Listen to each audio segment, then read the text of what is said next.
Hello. Sometimes we just wish to escape to a tropical island, away from obnoxious neighbors and all the rubble, truly feeling rejuvenated.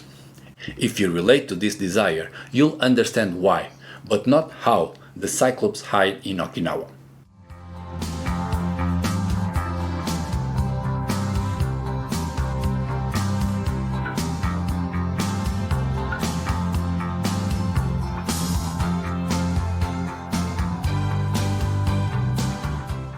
Although today it's included in Japan, Okinawa or Ryukyu, as in the local language, it's not Japanese.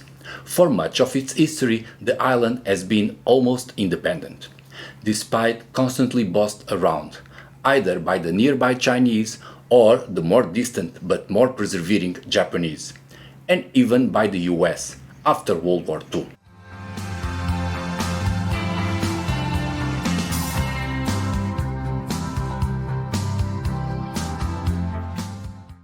For having to deal with bad supervision, Okinawa has little left from its original culture and architecture.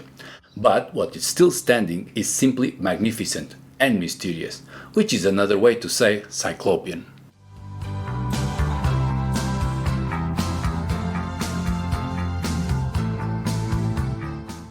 By Cyclopean, I mean walls, built with a complex ancient lost technology that we can still find all around the world, usually supporting an acropolis, resting on odd-shaped stones, carved to fit onto one another, requiring excruciating work to build. All that and more, despite being old, often from a time before iron tools or writing existed, they look young and have trouble being dated for being so tough.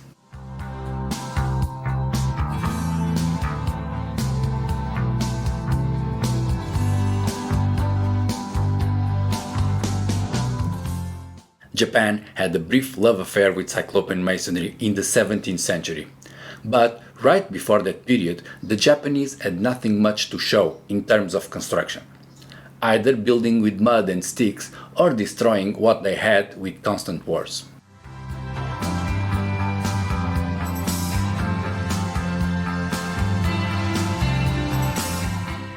The Japanese Cyclopean fling began at about the same time the shogun invaded and subdued Okinawa.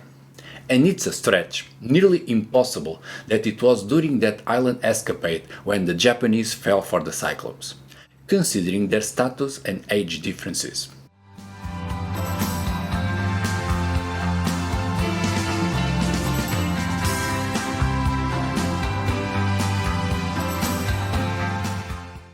Cyclopean walls in Okinawa are at least 400 years older than the Japanese, and said to have been built in the 12th to 14th centuries. But they could be easily older than that. Not just because time flies on an island holidays, but also, probably more relevant, because before the Cyclops in Okinawa there's nothing built, and experts tend to date ruins barely of age, i.e. selecting the younger possible within any range of dates.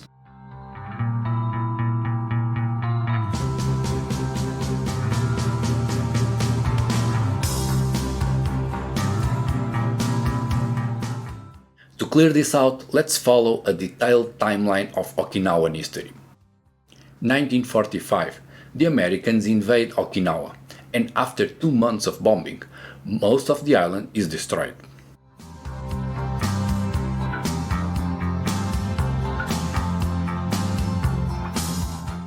1609, the Japanese shogun invades Okinawa, and the local culture is put aside and their buildings left in ruins.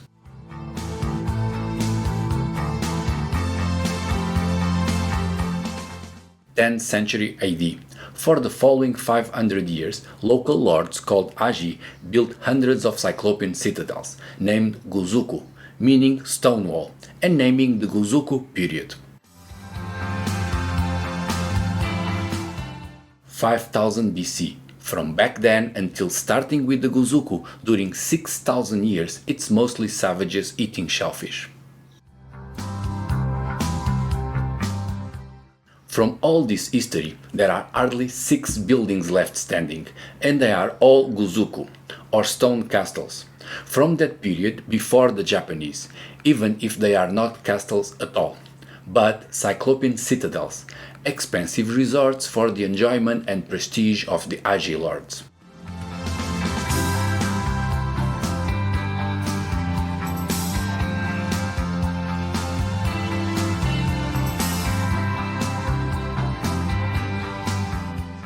The surviving gusuku are said to have been built around the centuries 14 or 15.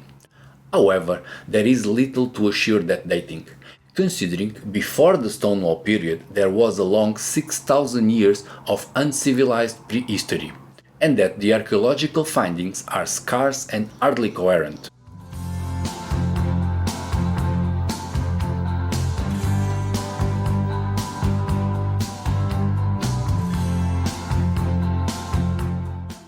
The most perplexing is the Katsuren castle, said to have been built during the 14th century, where archaeologists found Roman coins, actually from Rome or Constantinople, in the 4th century AD, 1,000 years earlier. Could this mean that the castle is also older? Well, trying to make sense of exciting encounters like the Roman coins is the type of trouble some people avoid mentioning after their holidays, so nothing more is being said about those coins.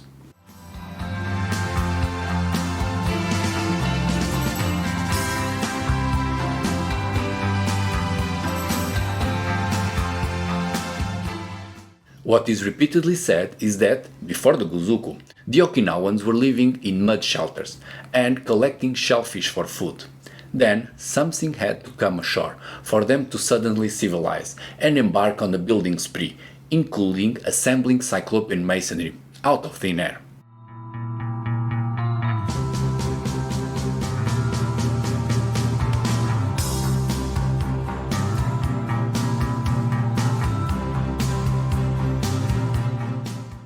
Well, not really built out of thin air, but with local coral limestone.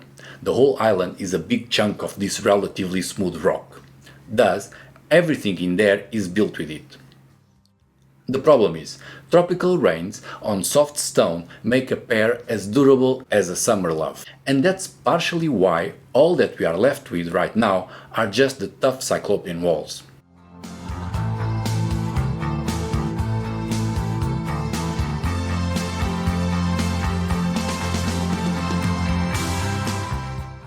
Most everywhere, and also in Okinawa, we have this thing, whereas Cyclopean walls are both the best and the oldest constructions left standing. As if aging would stop for the Cyclops on holidays. Or it could also be true that people back then were building with all sorts of crappy techniques that lasted less than a school break, and not leave as much as a memory.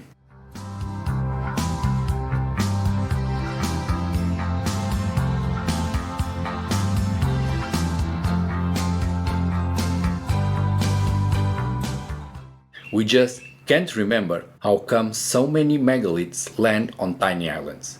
Malta, Menorca, Easter Islands, Okinawa are said to have developed very advanced megalithic cultures on their own, which, if it's true, should at least have political implications, meaning Cyclops, likewise double-eyed people, prosper offshore and not under imperial taxation governments.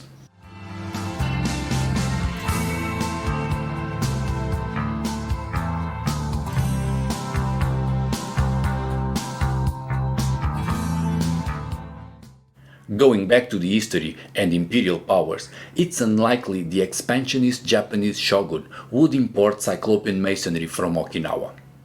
Even if the timing almost fits, Okinawa had been entertaining their gusuku for hundreds of years, got invaded in 1609, and immediately after that the Japanese were back at work, mass producing thousands of samurai castles with polygonal masonry.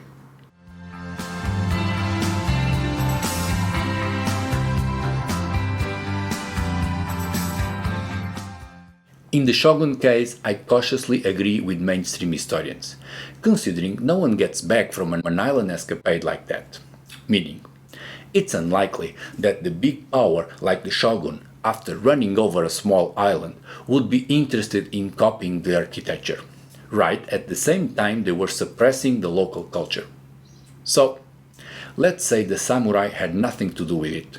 Then who did? And when?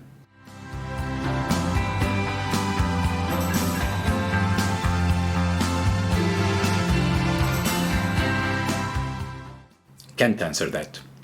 Cannot explain how Cyclopean masonry shows up in Okinawa, replacing a primitive shell-mitten culture. Translation: those savages that ate shellfish. One day, let's say in 800 AD, the Okinawans are leisurely collecting shells on a sandy beach. Soon after, within a few generations, off they go to have agriculture, metalwork, and polygonal masonry or Cyclopean walls.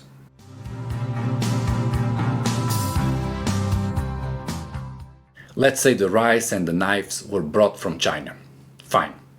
Then how did Okinawa come up with Cyclopean walls?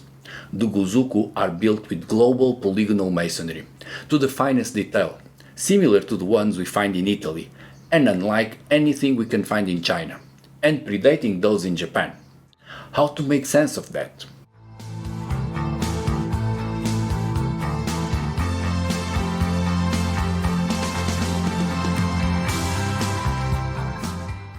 I know what academics say.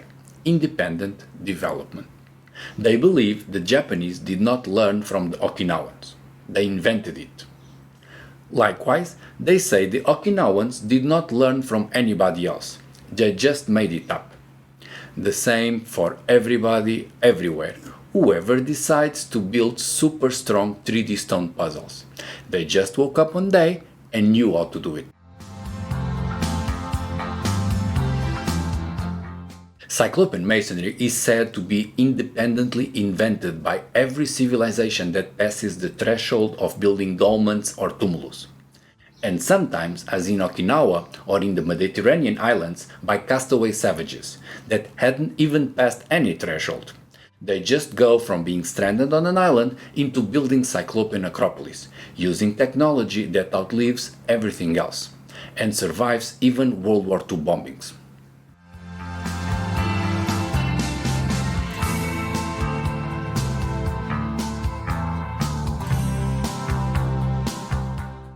And this happens nearly every time, everywhere in the world, especially on islands, small and isolated, that have hardly the resources to feed a cow herd, but can waste millions of working hours building hundreds of towers with irregular stones, finely fitted, as the Nuraghi in Sardinia, the Talayot in Menorca, or the Broch in Orkney. Could it just be a coincidence? Probably, if it happened 2 or 3 times, but in over 20 cases, then there's a pattern.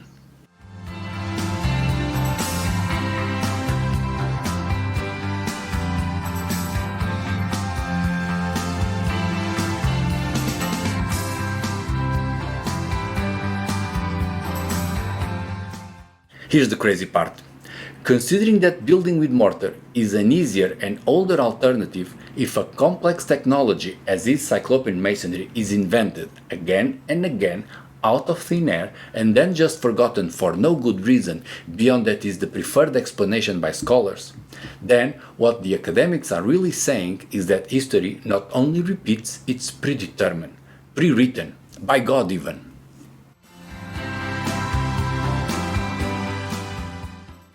To me, it sounds burnout crazy to insist, as academics often do, that Cyclopean technology is an inevitable coincidence, independently developed, as they call it, appearing and then disappearing some 20 or 40 odd times around the world, often in tiny islands.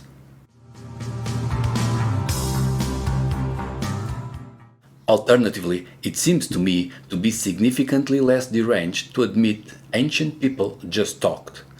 And just like those old Roman coins somehow did, the Cyclops found their way around the world.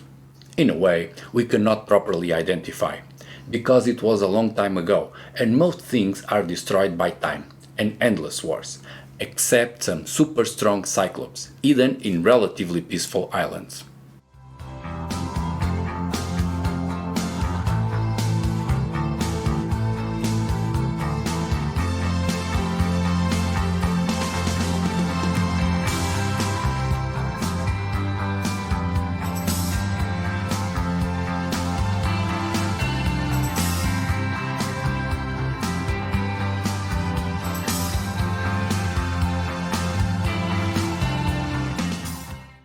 With this short break in Okinawa and plenty of open questions, we finished the series about Cyclopean Walls in Japan. Hope you liked it. Now I'll take a break here, preparing the way for the next trip, one that, as far as Cyclopean masonry goes, is the most polygonal, nothing less than Tiwanaku in Bolivia.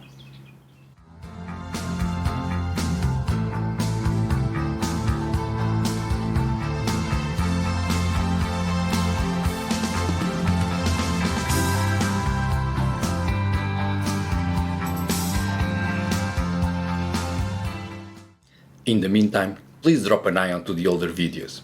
I'll be back.